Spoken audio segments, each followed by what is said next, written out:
2023 is coming to an end. So we're turning our eyes to the new year. Social media is such a young industry, always iterating and changing rapidly every year. How can we possibly keep up? Don't worry, we've got you covered, and today we're calling our shot, sharing our church social media predictions for 2024. Well, hey there, and welcome to the Pro Church Tools Show. We're here to help you and your church navigate the biggest communication shift in 500 years. I'm Brady, your host. I'm joined as always by my co-host. We call him the Fat Rabbit Fanboy. It's Alexander Mills. Hello, hello. We are here today to share with you our church social media predictions for 2024. Of course, you can watch this full-length episode on YouTube. You can follow along wherever you get your podcasts, on Apple and or Spotify or wherever else you may find them. My first social media prediction for 2024 is new monetization models and subscriptions. So this is something that we've begun seeing a little bit over the past year or so with the introduction of Twitter's premium blue subscription. Of course, we had the same thing this year in 2023 with Meta on Instagram and Facebook and YouTube as well. YouTube with premium? Yeah, you can get ad-free. Ad-free. Yeah. Right, the OGs. Yeah. How long it's been. Okay, we are starting to see more of these. So Meta is now offering, and this is from TechCrunch, ad-free subscriptions in Europe. So the Meta Verified service, that's for the blue check mark. That's for on-demand support. Imagine getting support from a platform that you use. You can pay for that.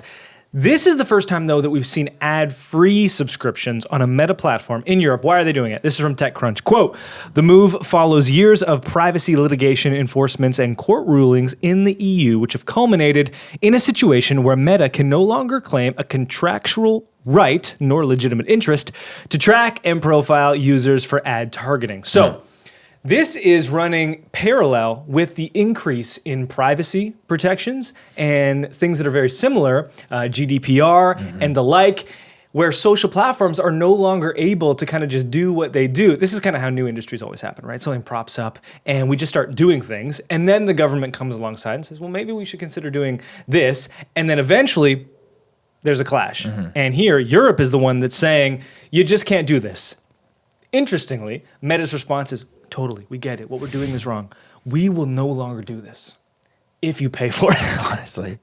We were just talking about this at lunch about how we can barely keep up both like cerebrally and financially with all of our subscriptions to our streaming services.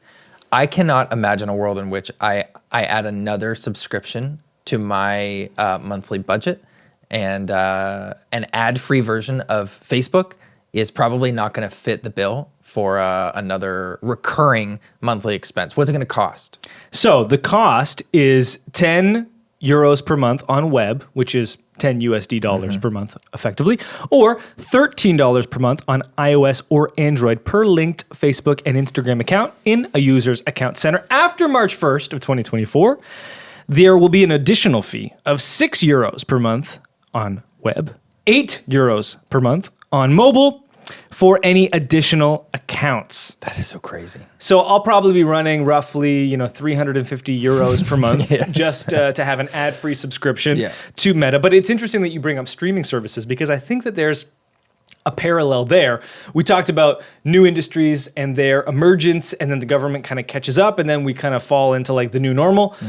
So with streaming services, we saw the great unbundling, as it were, right? Because you would subscribe to a cable service and they'd be like, all right, do you want the sports pack? And do you want the news pack? And do you want the movies pack? Here's your great old bundle. And then we were like, man, we're paying like $150 a month or $65 a month for TV, and I don't even watch any of these channels. And then this streaming service comes out and says, hey, not only are we cheaper, we're like $9 a month for unlimited on-demand programming with no ads. And we're like, how could this possibly work? And they're like, don't worry about it. Right. Don't worry ask. about that later. just, and it's now later. We're starting to see a rebundling happen where there were certain streaming services that were not viable on their own. Sure, Netflix, they're fine. Apple, sure, they're always going to be able to do their thing. But like maybe a Peacock or a Paramount Plus, like they can't be maybe viable on their own, so they team up.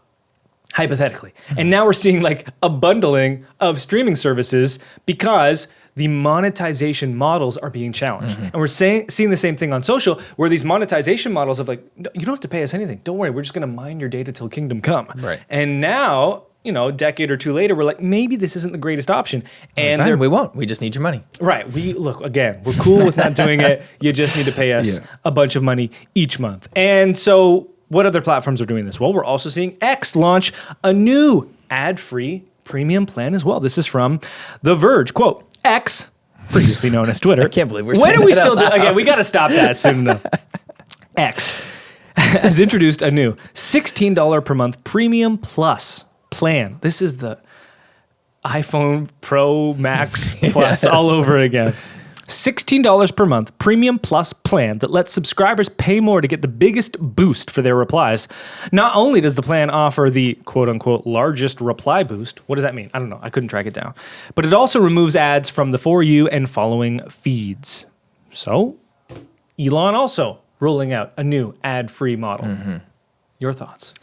I mean, interesting there with Twitter, or X, formerly Twitter, that not only are they giving you an ad-free experience, but it seems that they're alluding to like an algorithmic boost, which previously in a former world on Instagram, you were boosting posts for $5 at a time or whatever to get a boost. This is prior to discovery algorithms. Well, remember when Meta Verified came out, there was like a fifth benefit in their subscription. They're like, better algorithm. And then everyone was like, what? And they're like, scrub it from the page. And we never heard about it again. They just removed it. Right. And so it seems it's a hard ask for me to ask for money, promising this algorithmic boost, but without like any quantifiable data about what that could mean or what that could look like. What are you talking about? Largest reply boost. Right. So, as a personal user and a begrudging user still of X, formerly known as Twitter, like that has no appeal to me, but maybe for a business who generates leads on this platform, maybe that is appealing. So I don't know. I have a hard time, like I mentioned earlier, I have a hard time imagining giving more recurring money of mine to another online platform. So I feel allergic to these things, but it seems to be like a pretty reasonable prediction about where we're headed. Now, why are we kicking off our predictions episode with this? This won't likely directly affect you in your day-to-day, week-to-week publishing approach to social media, but the monetization models shifting signals one of the larger changes in the social media landscape in its history. If the monetization models are being challenged, both in streaming and on social media, then these platforms have to find new ways of monetizing. And if you think about different industries, here's a great analog for this. Biggest communication shift in 500 years. We used to pay $1 per song on iTunes. Yeah. Per song. And then one day they were like, how about you paid us $10 for all music ever? We were like, okay. Yeah. So I could buy one album or all albums forever? Great. And then think about the implications that had on the music industry. In the moment, we weren't thinking about that. We were just like, all music forever? Yes. Yeah, it was no brainer. That's much better than in Canada paying $1.29 because of the exchange rate. So these types of things that we think they're separated from us, they will all have long-lasting consequences. We just don't always know what they are. And so I like to highlight them in these predictions episodes because, hey, look, there's a big swell happening out there in the ocean. Eventually that swell is going to hit land in the form of a wave. When and what's it going to look like? We don't know, but keep an eye on this because it will affect us all inevitably. Second prediction on social media for 2024. Let's keep it going. The future of X. Like we have notes, right? So we're reading it and we see the future of capital letter X. But if you're just listening to this show and you're hearing us say the future of X, that is so idiotic. Social media is a joke. It really is. From The Verge, quote, and it's a joke because we're talking about multi-billion-dollar companies, some of the biggest, most powerful companies in the world. One of the most prominent news sources in the world called X. Quote, on Monday, employees at X were awarded equity in the company at a valuation of $19 billion, or $45 per share, according to internal documents seen by The Verge. The price is a 55% discount to Musk's original purchase price per the documents, which note that, quote, the fair market value per share is determined by the board of directors based on a number of factors in a manner that complies with applicable tax rules, end quote. The Verge continues, quote, what is now called X, every time, We're trying here. is in the process of becoming a single application that encompasses everything. This will be important for what we talk about in a future prediction. So remember this. This is Elon's goal. A single application that encompasses everything. He recently told employees, being the, quote, digital town square, as he has described Twitter in the past, is not enough. For X to succeed in Musk's eyes, the platform needs to compete with YouTube, LinkedIn, FaceTime, dating apps, and the entire banking industry. Elon says, we are rapidly transforming the company from what it was, Twitter 1.0, to the everything app. I mean, I was fine with Twitter 1.0. But So- here we are. Elon acknowledged that when he bought Twitter, it was overvalued in his purchase price. 44 billion. So the headline that says Twitter now worth half as much as it was doesn't really tell the whole story. But I posted this on X the other day. I did not tweet this on Twitter. I posted this on X the other day. It was yesterday. Half the time when I log in, it just gives me a big letter X. And it's like, congrats, welcome to the platform. I pay for Blue, aka Premium. I Right. think they might have just changed their name. Yeah, so you're subscribed to the... Not Premium Plus. Okay, so not, Premium. not the aforementioned That's plan. important Right. because I log in yesterday, eventually, and I go to post a long form tweet beyond 280 characters. Which you are permitted to do because you pay for the... Which I didn't know not everyone could do because I got to a 280 characters and it was like, Kept going. you can't post anymore. And I was like, what? And then on the side, it's like, subscribe to Premium Plus. But I still had the blue check mark. So, It just like blocked me. And I don't but know they're what still happened. taking your money. But an hour later, it was gone. And I was able to post again. So it's just madness. Right. Mayhem on this platform. So what's going on with X? Who's to know? I think the idea of being the everything app is audacious. It is ambitious, and we would expect nothing less from one Elon Musk. I think that it's a little bit tone deaf in respect to the trajectory that social platforms are on. Sure. But what is definitely true is that to achieve something so ambitious, there would have had to been a step back before they could take steps forward. So the optimist would say, this is all part of the plan. We're getting rid of the chaff to then proceed toward the promised land and all the glory that Elon will bring the X universe into. Interestingly, this is from the New York Times. What's keeping X going right now? Quote, many users have migrated to other platforms since Elon Musk bought Twitter, but sports fans still find it indispensable. Oh, that's you and me. And so here we are, the idiots that we are, still using it more than any other platform. Like, oh, what's Woj saying now about, Jack Campbell, he's no longer playing for the Oilers, a former Leafs goalie, hockey. Oh, I know Honestly, about. the other night, I was watching the Leafs game. They were down 4-1 in the first period. It was Tough. bleak. Storming back in dramatic fashion. It's tied 5-5. We're going to overtime. I am a parent of 2 young children and could not make it through overtime, fell asleep. So I woke up in the morning knowing that I don't know what happened to that game. That game was so exciting. And I don't make a habit of this, of grabbing my phone first thing in the morning, but I grab my phone to find out, and Rebecca knows this of me. She knows I don't grab my phone. So when I grabbed my phone, she knew I was looking at the Leafs game. She doesn't care about the Leafs, but she said, the first thing she said to me, did the Leafs win? What app was I on? Was I on Sportsnet? No, I'm on Twitter, or X, formerly known as Twitter, in my hockey list that I have curated. Yeah. And I'm catching up on the game last night because as an avid sports fan, it is my platform of choice. So it's you and me. out of one side of our mouth, we criticize and joke and we chastise one Elon Musk. In the other side of our mouth, we're the reason that he's able to even continue this app because foolish men And like you and more I. than me because you're paying him and I'm not. First of all, that's a business expense. That's distinct. Right.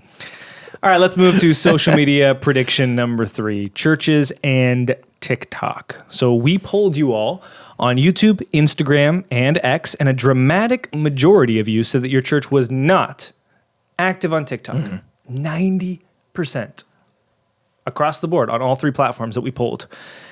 So my first thought is, if churches are not on TikTok now, I don't see that changing anytime soon. I mean, you and I have been talking about it for 5 almost, years. yes, a full handful of years. Your church should be on TikTok. And so if you're listening to the show today and your church is not yet on TikTok after 5 years of us talking about it, the likelihood of that changing in the near future is probably slim to none. So here's the problem. TikTok is not on a decline.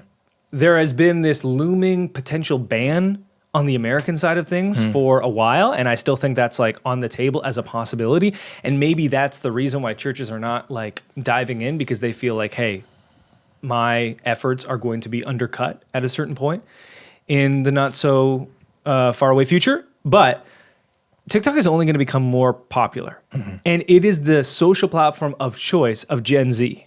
So what that means is, for the emerging generation that is being discipled, they are being discipled on TikTok. Except there are no churches there to do any discipling whatsoever. You can say that again. Like it without mincing words, like the amount of video, short form video that all of us are watching, never mind folks that are younger than you and I, Gen Z, the generation that a lot of our churches are targeting with the story of Jesus. Make no mistake about it, without mincing words, they are being discipled by what they're watching online. Yeah, it's curious because I do want to add the caveat that it's possible that your church is not on TikTok, but your youth group is. Okay. So then this would not apply to you.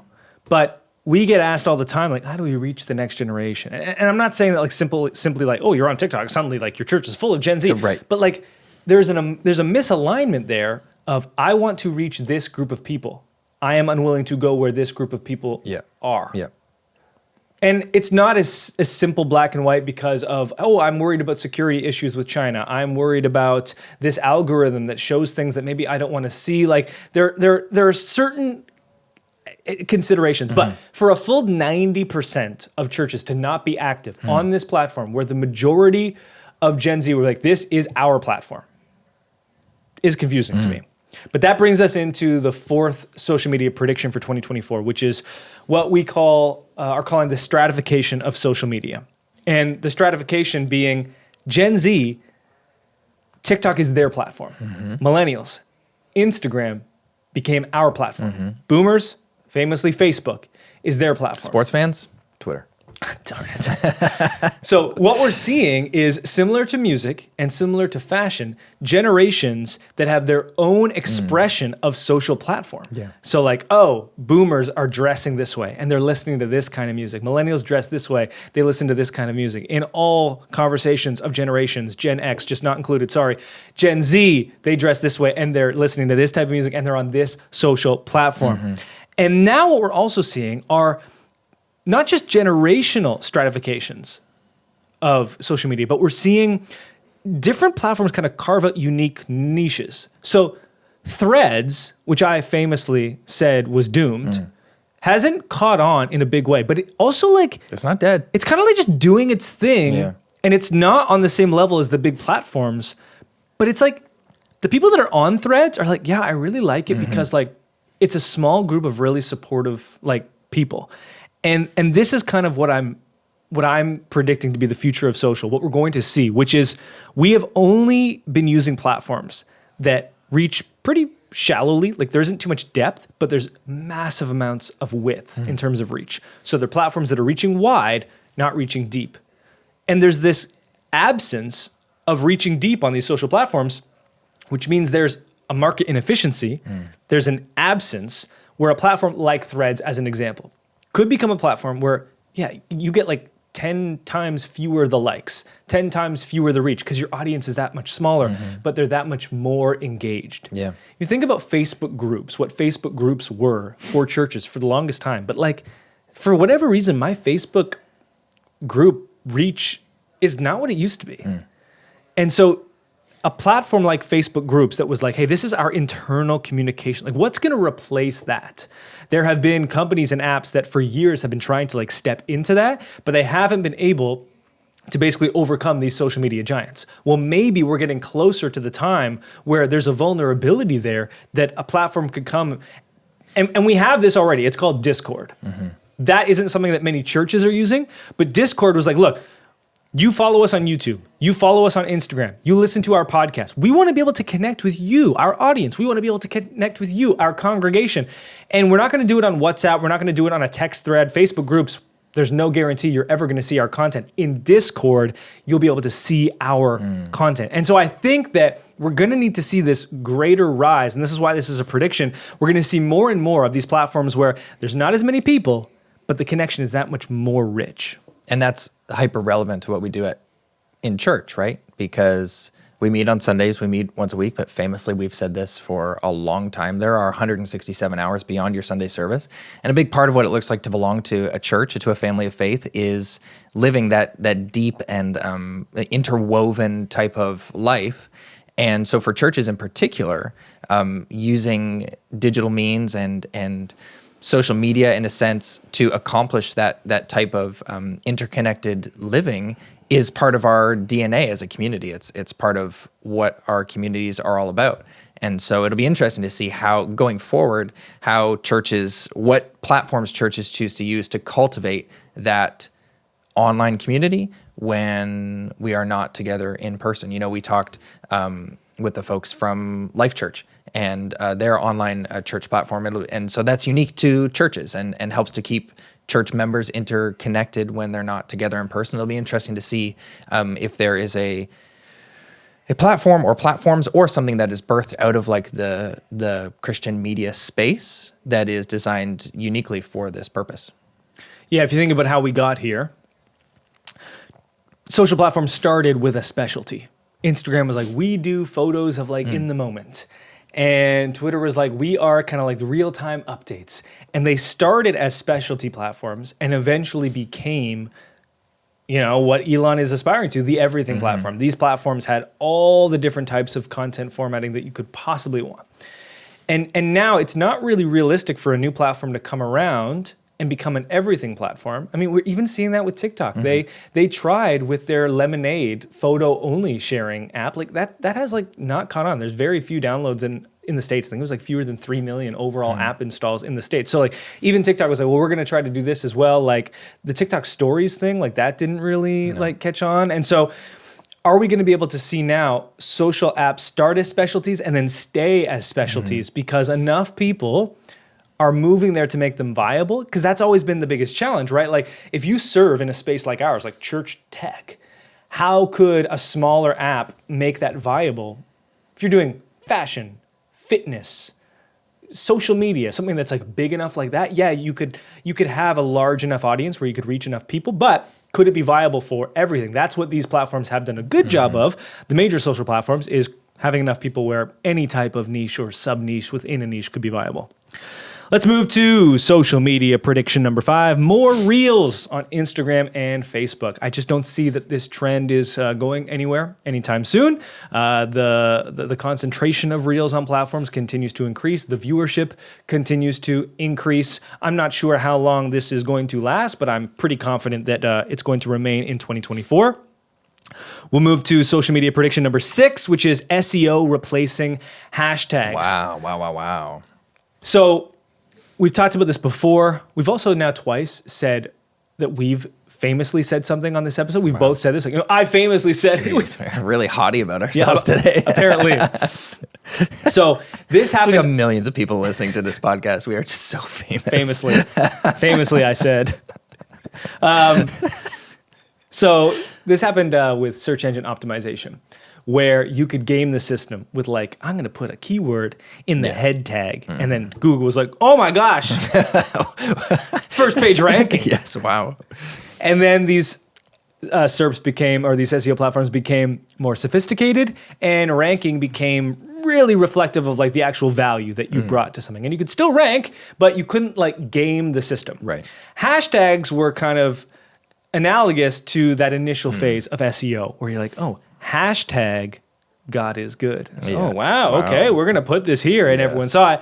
And then eventually the search engine optimization within social platforms became more sophisticated. And now hashtags, you're not going to game the system by adding a hashtag. We talked about this on a previous episode. Like it might augment 5% plus or minus, but not much.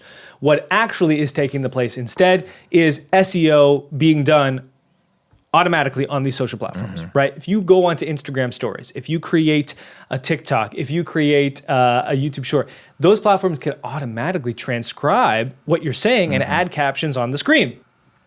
if you choose. Guess what? They're doing it anyways. Precisely. And what they're doing is that transcription is serving as the SEO content. The words that you type and place onto the screen using the application's tools are becoming the SEO. And so for your content to find the right audience, now using that type of language is becoming more and more important. And so something like hashtags becomes a little bit less relevant.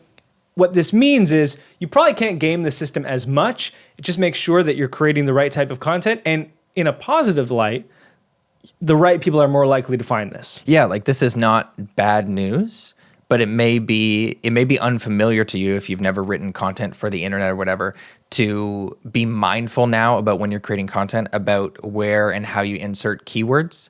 So it's just a matter of being mindful of like, okay, when I'm creating this video about A, B, or C, or when I'm writing this caption about this video that I've made, being mindful of inserting the keyword that you want people to be searching to find that video or whatever that video is about, using it in your script for the short-term video or making sure it's in the description or the caption. It's not more complicated than that. It's just something new to be mindful of, but it's not all bad news. If you're creating good content, thoughtful content, focused content, the search engine optimization is going to serve your video to the right people. 100%. Social media prediction for 2024. Number 7. Who would have thought? The return of the email newsletter. Let's go. So, famously, I have been an advocate for many years of stripped down one-to-one email communication. Black text only on a white background, plain text. Hey, it's Brady. Here's what's going on. A single link to one piece of content, one call to action, signed off from Brady, really personal. Love it. As with all things marketing, there is a pendulum swing when one thing becomes so popular that it loses its potency.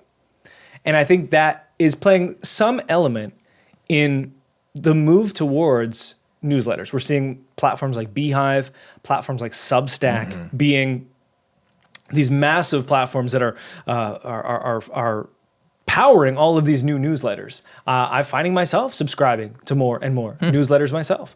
And I've never subscribed to newsletters, but more and more creators are doing them. And I found them quite valuable. It's like, oh, this creator does a lot of things every week. Now in one handy newsletter, I can see all of it.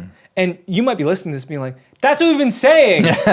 We are as churches doing a lot of things. Why couldn't we put them in one newsletter? Well, listen, that might have been always true, but there's what's effective and then there's what's not effective. And we kind of have to, I always say, don't fight the wave. Even if you're like, this would make sense for us, but if the wave is going in a different direction, you still can't fight. Well, the wave's gone in your direction, even better. Let's kind of roll with that. So we're seeing that pendulum swing back. I think we are already discussing how to integrate a newsletter into Pro Church Tools, thinking of calling it the 167. It's kind of the fun name of the newsletter. All these newsletters have fun names. Colin and Samir, they have Publish Press. That's why it's a fun play on words. It's not press publish. Right. It's the publish. Oh gosh. Publish Press. That's it. Yeah. It's not meant to be said out loud. And we had so much meat at lunch. my throat. It's a great name though. It really is. And I think that this is obviously good news for churches. I think that you can compile, multiple different things into one weekly newsletter. I'll probably be talking a lot more about this in 2024 as we kind of explore what works and what doesn't. Right now, we're just kind of observing a trend that's really propped up in the last year or so in a bigger way. And so we're going to start implementing it ourselves, see what works, see what doesn't, and then we can bring our findings back to the show and back to the content that we are creating. But right now, it's like, hey, I'm keeping an eye on this. This seems to be moving in this direction. There are these new companies that are, big forces behind it, making it more easy, and we'll see where things go from there. Thoughts on newsletters? I mean, I'm a sucker for a newsletter. Do you subscribe?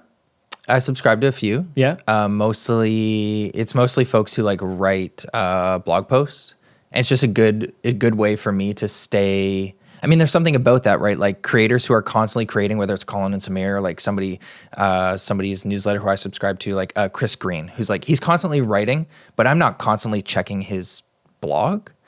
And so when I get hit with that newsletter, it says like, hey, I wrote these 3 posts in the last 3 weeks or something, gives me an opportunity to take action right then and there. We have been experimenting with this a little bit at Nucleus with our product updates, just like changing the way we write and deliver our product updates. And like you said earlier, we have been proponents for a long time of, in whatever call to action you are giving in your email, like only having one call to action, maybe different instances of the call to action, but it's all leading to the same place. We've been messing around and trying some different things with Nucleus and including multiple calls to action or call to actions. Yeah, this has been a 10-year debate for me. Yeah, multiple of them, multiple destinations, multiple links. What we say is multiple CTAs. There you go. Which would imply it's call to actions. Right. But multiple CTAs always works. Yeah, and that's been working. So I'm looking forward to, like you said, putting it into practice here at Pro Church Tools and seeing what we can do and how folks respond to it, and then putting it into practice at our churches as well. I did do one small test that I can talk about. We had an email go out that was all about social sermons during our last public enrollment period. And in the email, I had included like a bunch of different resources for social sermons. So there was like a PDF where you could look through the plans. There was a link to the actual page. There was a link to our recent work. So I think there was at least 3 distinct destinations, CTAs, if you will. And I remember looking at the report from that email campaign, and it had like 3 to 4 times as many clicks. And I thought it was a mistake. So I actually emailed customer support.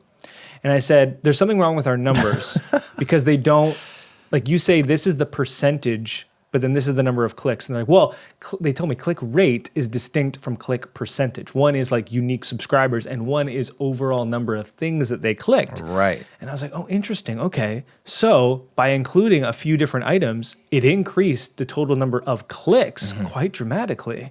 And I was like, okay, that is a hint that maybe this is worth revisiting. And I also think it's worth articulating on this front that we are not dogmatic about the way that we approach these platforms. We are chasing effectiveness so long as it aligns with our values. And if that means what we've always done, because it was always effective, is no longer that, great, that we're willing to change. You know, like we're not the type to say, well, we've always done it this way, we got to stick with it. If we have proof or even an inkling that what we've done, the tides are shifting, that wave again is headed in a different direction. We want to ride the wave. We don't want to fight the wave. The last thing that we would want is to become the one thing that we always say to not be, which is like a stickler for the method. It's mission over method, not method over mission. And so the method can and will change. Now I will say, I was surprised that this one has changed because it's been 10 years and this has always been the most effective way. But if the tides are turning, we need to turn with the tides. And that's why it's always worth evaluating these things. The biggest communication shift in 500 years is not just in size, but it is also in velocity. And that means like what once worked no longer works because the cycles of pendulum swinging are like becoming faster. Normally, one decade here, 1 decade here. And in this case, it was a decade. But in a lot of other things, it's like, this worked for a year, we overdid it. This worked for another year, we overdid it. There's that old adage we frequently, famously remark on. Marketers ruin everything. And they ruin everything faster than ever because of how fast these iterations are taking place. So we will report back in 2024 on newsletters. You have one more prediction for me. Yeah. Do you want to just read this one out? I'll read it out. More accessible TOFU content. Yeah, do you remember what TOFU stands for? You know, when I was reading the notes today, I was trying to remember what it was, and I couldn't come up with it. So it's an acronym, but it's a little bit of a tricky acronym because it's top of funnel. So the F and the U are for funnel, the T and the O are for top of. So TOFU content is your top of funnel content in marketing speak. It's basically the stuff that is the most accessible. So in the church world, TOFU content would be all of your social media posts. MOFU, which is middle of the funnel, would be maybe your newsletter. Stop. If you say BOFU, I'm out of here. And the BOFU content is is bottom of funnel, and that's like in-person church services. So what happens is, think of it like a funnel. The higher up it is, the more people are in it, because like the less is required. And the more is required of people, the smaller the funnel becomes, because fewer people are opting in. But the farther down you get to BOFU, the more engaged people are. And so what I've noticed is, as social platforms have become more mature, as they have become more competitive, as they have become more saturated, the TOFU content and its strategy has changed. We need the TOFU content, and I'm using the term ironically almost, because it's obviously ridiculous, needs to become even more accessible than it always has been. You used to be able to get away with like drier, denser, less accessible content, and you need to really recalibrate how we're doing that, because it's like the denominator is changing in some ways, if that makes sense. And you can see I'm even stumbling over my words a little bit, because this one's a little bit more difficult to articulate in a way. But in my context, I can speak about this. You know, I might talk about something like social media strategy, and I want you to hear about that person in Pro Church Nation.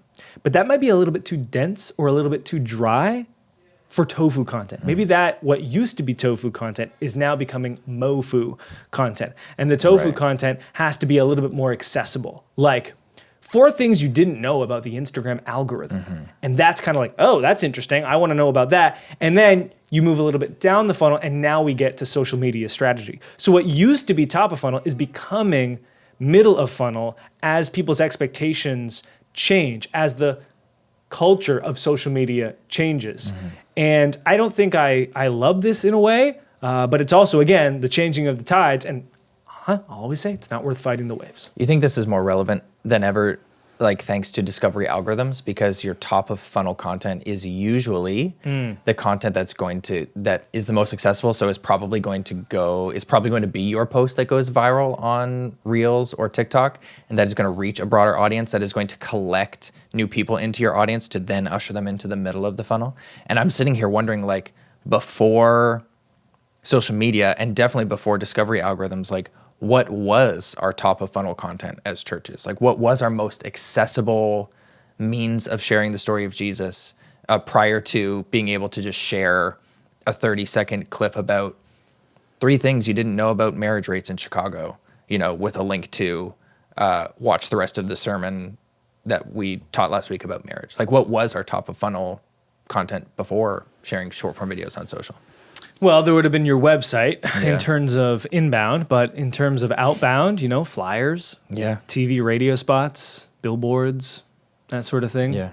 And those were just like, for the most part, predominantly just like advertisements to come join us in service. Yeah, precisely. Yeah. I mean, you could also say in the terms of events, you know, the community event that you do. Yeah, trunk or treat or something like Fall that. Festival, VBS, that sort of thing. Yeah, that's a good one. That's probably the best example. Yeah. Yeah, for sure. Okay, well, we can summarize briefly these social media predictions. Number 1, new monetization models and subscriptions. Number 2, the future of X. Number 3, churches and TikTok. Haven't joined now? I just... Number 4, the stratification of social media. Number 5, more reels on Instagram and Facebook. Number 6, SEO replacing hashtags. Number 7, the rise of newsletters. They're back. And number 8, more accessible TOFU content. We'd love to hear your social media predictions. Alex, any from you? You know, I was just recently, actually, just this week, I was doing some self-reflection, and I realized I am spending a lot less time on Instagram than I used to. We talked about the stratification of social, and Instagram is our generation's platform, generally speaking. And I'm spending a lot less time on there, and I was wondering what could bring me back to being an active user of Instagram like I used to, and I couldn't think of anything. I begrudgingly am using Twitter still. I post my my Twitter content to Threads just to like keep it active, but I don't enjoy my For You or my following feeds on Threads as much as I do on Twitter, so I'm still on Twitter. I'm watching more YouTube now than ever. But I feel like a little sad that I'm not spending as much time on Instagram. I'm not really inspired there anymore.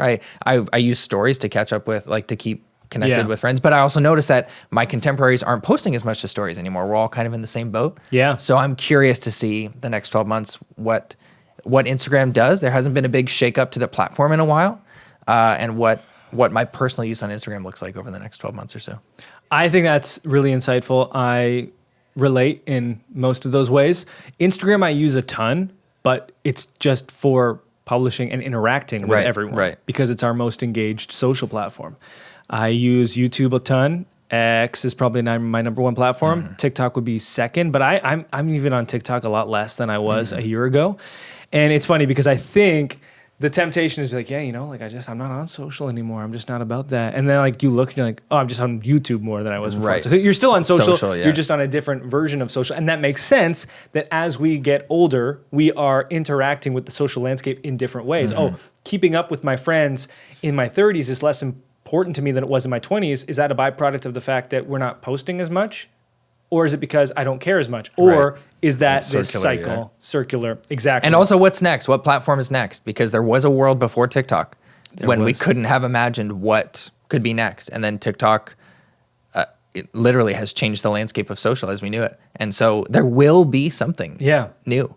And maybe not in 2024, but maybe. Yeah, we talked about what we famously said. I might have foolishly said on this show, on this episode, like, you know what, we're not going to see another platform become like the everything platform, despite what Elon might say. Again, like, you're right. 5 years ago, we would have said that.